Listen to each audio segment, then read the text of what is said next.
Hello again, everyone. Just got back from my vacation, so I'm going to finish off Cleveland week with my look at the Browns.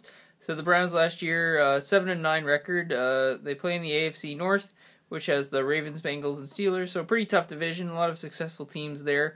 So it'll be again a tough season for them this upcoming year. A lot of questions, but I think a bright future ahead of time. They do have 2 first-round picks, the 12th and the 19th, as well as the 43rd overall in the second round. So what they did this offseason is they did bring in Josh McCown as well as Thad Lewis for some quarterback help since Brian Hoyer left and went and signed with the Texans. So they do have some quarterback options there, as well as Johnny Manziel. Obviously, that's probably the big question mark. A lot of offseason struggles with him. But again, that's off the field things, and I think he's turned that around. That's a tough situation to go through for any young player, but I think he got the help he needed, and now he can get back on the field and make an impact with the Cleveland Browns and be the quarterback that they felt he could be when they drafted him. They also brought in some receiver help, which I think is going to help Manziel grow as a quarterback in Hartline and Bo.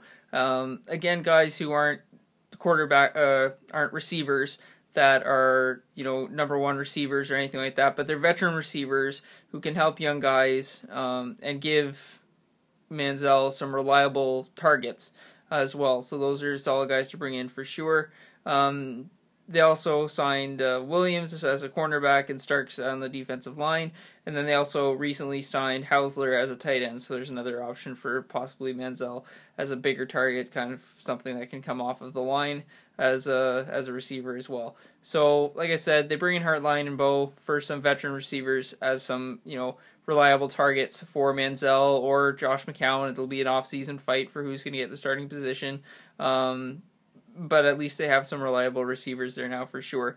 Looking last year, obviously Hoyer went and signed with the Texans last year, 3,326 yards, 12 touchdowns, 13 picks. So not a quarterback that you can build a team around, in my opinion, but a guy that obviously had to try to do what he could with the Browns. 7-9 isn't a horrible record. Obviously, having the 12th overall pick and that kind of stuff, they weren't nearly as bad as the Bucs or the Titans or teams that couldn't even get to 5 wins kind of thing. So they almost had a 500 season, and I think with these early picks that they have now, if Manziel can blossom as a quarterback, the veterans receivers I mentioned have been brought in. I think they can have at least a 500 season this upcoming year and possibly squeak in as a wild card. Looking at receivers, obviously, they still have Hawkins. Last year was their leading receiver with 63 receptions, 824 yards. He was their only receiver that had 50-plus receptions. So he was the only player, not just receiver, but player on the team that had more than 50 receptions last year. So that can make it difficult for a team as well when you don't have a reliable 1, 2, 3 kind of receivers. Ideally your number one receiver has 75 to 80 receptions a year, at least gets the ball 3, 4, 5 times a game kind of thing. But if you only have one player in your whole roster that has 50 plus receptions, that means you got a lot of guys that are coming in and making impact, with 30 receptions, 35 receptions, that kind of stuff. But it makes it hard for quarterbacks and receivers and an offense to get a rhythm when your formations and your player personnel and all that is changing so frequently. So hopefully with Hartline and Bo, that gives you some veteran receivers that can make some more stability for Manziel to build some chemistry with those guys. Same with Hawkins. If he can have a year where he has the potential to be a 1,000-yard reception kind of a guy, then that can easily happen. I do think the run game is something that gets overlooked with the Browns last year because they don't have exactly a name as a running back that stands out or anything like that kind of thing, but they have guys that can get the job done in West and Crowell. 673 yards for West, 607 for Crowell, 171 carries to 148 carries respectively. So between the two of them, they had 319 carries and 10 touchdowns. And when you add their yards up together, they had just under 1,200 yards as a pairing. Some NFL teams will have one running back that'll have 1,000 rushing yard season, but that's the elite running backs that are out there. And I think if you have a 1-2 combination that combined can do what those two have done, your run game isn't horrible. It's not something that is going to be the forefront of your offense, but it is something that you can grow with and build with. And I think a lot of teams are kind of now leaning towards that 2 running back dynamic with their offenses is you're going to have one running back that has maybe a little better hands out of the backfield and can get some more receptions, and then another running back that is more a pound kind of runner who can, get those 3rd and 2s and those 2nd and 4s and those kind of things. And when you get down to within the 5-yard line of the goal line, can punch it in for touchdowns and those kind of things. I think that's what a lot of teams are going towards now, is a 2 running back system.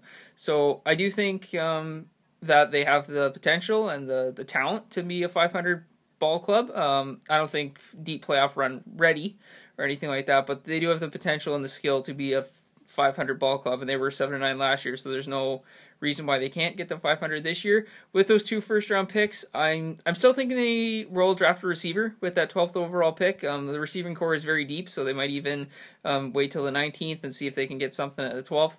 In my mock draft, I have them taking the receiver at 12th, and then at the 19th, I think they might be able to grab Eric Armstead as a defensive end, just because then if you draft a receiver with your 12th spot, get a solid defensive lineman at the 19th pick, then you got some building blocks and cornerstones that you can build your receiving core around. And it would give Manziel an opportunity to have a rookie receiver that he can grow and develop with. Like I said, he's got now veteran, reliable receivers in Hartline and Bowe that he's got some solid targets with. Hawkins is still young. You bring in another rookie receiver with your 12th overall pick.